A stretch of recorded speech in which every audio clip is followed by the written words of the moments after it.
Bassirou Diomaye Diakhar aussi jël na ko en conseil des ministres daal si def taxaw seetlu jëm si wàllu ko santé bi ak li nga xam ne que moo di tolluwaayu. Donc le président de la République a saisi l'occasion de la célébration de la journée mondiale de la santé ce 7 avril 2025 pour rappeler au gouvernement, au ministre de la Santé et de l'Action sociale, notamment l'urgence d'accentuer la mise en œuvre de la mesure hardie de modernisation du système de santé dans tous ses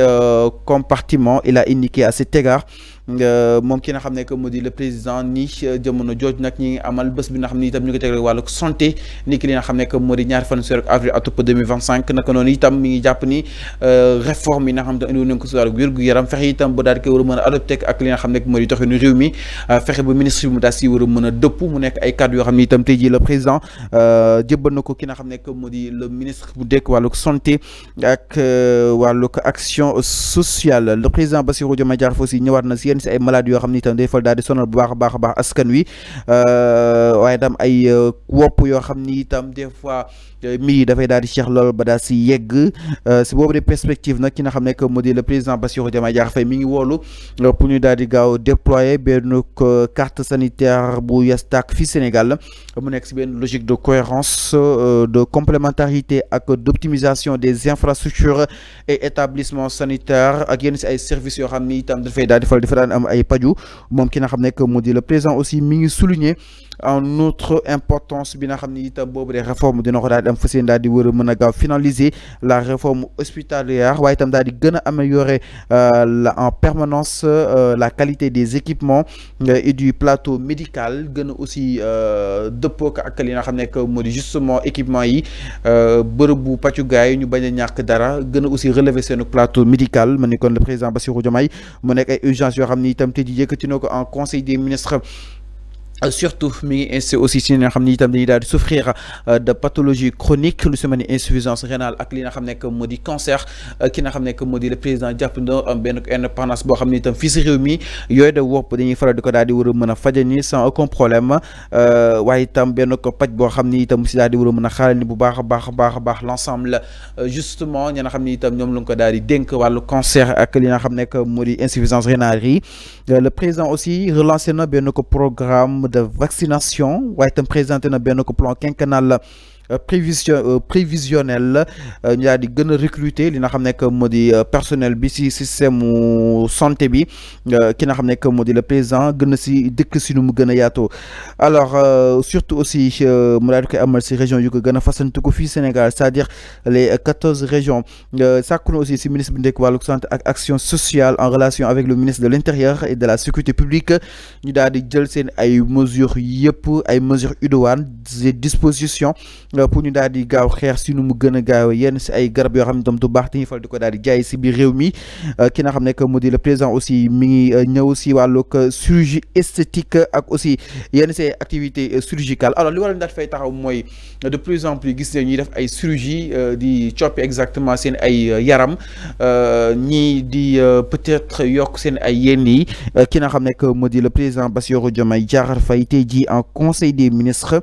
sàkku na si ministre bu nekk wàllu santé ñu daal di def seen kéem kattan xeex l'exercice illégal d'activités médicales et chirurgicales sur l'étendue du territoire national maanaam ñiy defar ay chirurgie wala ko ñiy pratiquer yenn say activités médicales di yàqub biir ak yu nu mel te dëppoo ak li nga xam ne que moo di justement wàllu ko norme santé ñu koy def de manière clandestine ki nga xam ne que moo di le président Bassirou Diomaye Diakhar Faye ni loolu dafay daal dakk fii si réew mi nag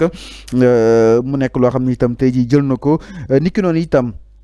sàkku na si ministre bu ndekk wàllu enseignement supérieur njàng mu kawe mi recherche ak wàllu innovation waaye te ministre bu ndekk wàllu santé et de l'action sociale ñu daal di gaaw liggéey daal di contrôler lii xew si école yi surtout lii xew si école yi des établissements d'enseignement waaye itam ñu gën a doole li nga xam ne que moo di la formation en médecine pharmacie et en développement sanitaire et social mu nekk ay kaddu yoo xam ni itam le président Bassirou Diomaye Diakhar Faye tey jii dikk na si nu mu gën a yaatoo en conseil des ministres ba tey aussi le président Bassirou mu daal di engagé loo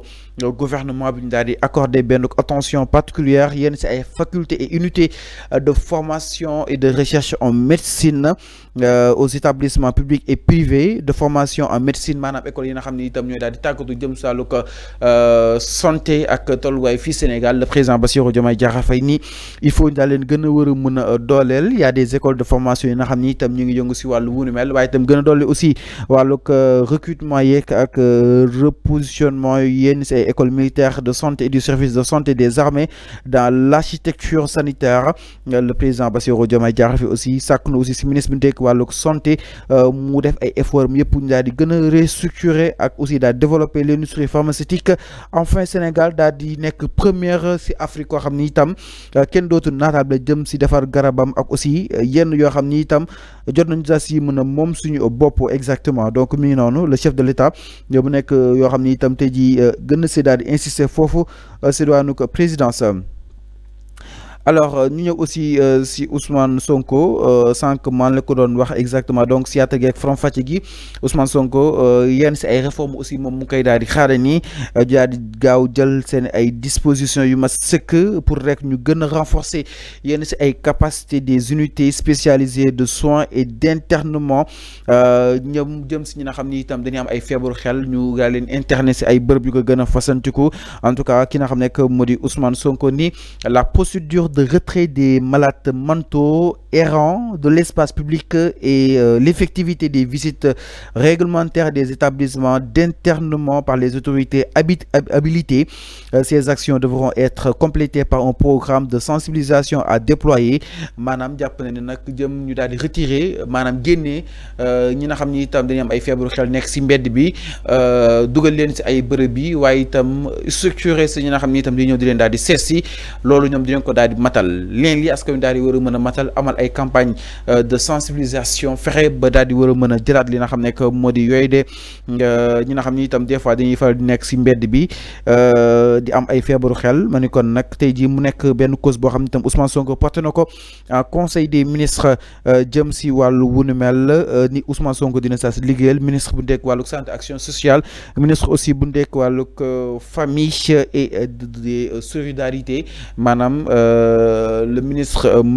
la ministre Maïmouna Dièye dafa seen daal di liggéey si yooyu dañoo xam ne que moo di ponk si nu mu gën a yaatoo donc nag dans sa communication donc comme à l'accoutumée le premier ministre mu daal di porter attention bu baax a baax jëm si li nga xam ne que moo di yenn yoo xam ne dafi faral di fi daal di xew jëm si prise en charge de la santé mentale bi nga xam ne tam des fois dañuy faral di ko daal di sàggane en tout cas moom nag mu daal di koy sukkandiku si loi numéro 75 80 du 9 juillet 1975 relatif au traitement des maladies mentales et au régime d'internement de certaines catégories d'aliénés. Le Premier ministre a rappelé donc les défis majeurs autour de la santé mentale, en particulier l'absence d'un cadre de politique publique et structurant de dialogue intersectoriel et interdisciplinaire, ainsi que la non-effectivité du programme national de santé mentale décliné pour la période 2024-2028. Il a également cité parmi les défis la persistance de l'errance des malades mentaux, l'intégration insuffisante des soins psychiatriques dans les services de santé primaires et l'absence d'une politique structurée de mobilisation de financement au profit de la santé mentale. Concernant le cas préoccupant des maladies mentaux errants qui relèvent d'un problème de santé publique, le Premier ministre a souligné la dimension sociale de cette pathologie qui nécessite une meilleure prise en charge pour les familles et les communautés aux côtés de l'État. Donc, face à cette situation, le Premier ministre a demandé au ministre de la Santé et de l'Action sociale, en collaboration avec les ministres en charge de la Justice, de l'Intérieur et de la Famille, de mettre en place un comité ad hoc devant œuvrer avec tous les acteurs concernés au plus tard à fin août 2025, d'une part, à la finalisation du processus de révision de la loi relative au traitement des maladies mentales et au régime d'internement de certaines catégories d'aliénés datant d'un demi-siècle, et d'autre part à la mise en œuvre effectif du plan stratégique d'amélioration de la qualité des soins de santé mentale 2024-2028. Donc c'est ça, Ousmane Sonko, c'est mot en conseil des ministres. Et voilà, mbokk yi mi ngi noonu par rapport ak li nga xam ne moo di li nga xam ne itam tey mu nekk ko daal di jàpp mu nekk ay aussi ay d'autres décisions yoo xam ne itam ñoom jël nañ ko xam naa du ñàkk incha allah su nomination yi wàccee rek des na ko daal di li nga xam ne moo di yaatal si nu mu gën a yaatoo. ñu daal ñëw itam leen itam du côté de la régie ba tey sol actualité ak li nga xam ne moo di tolluwaay wi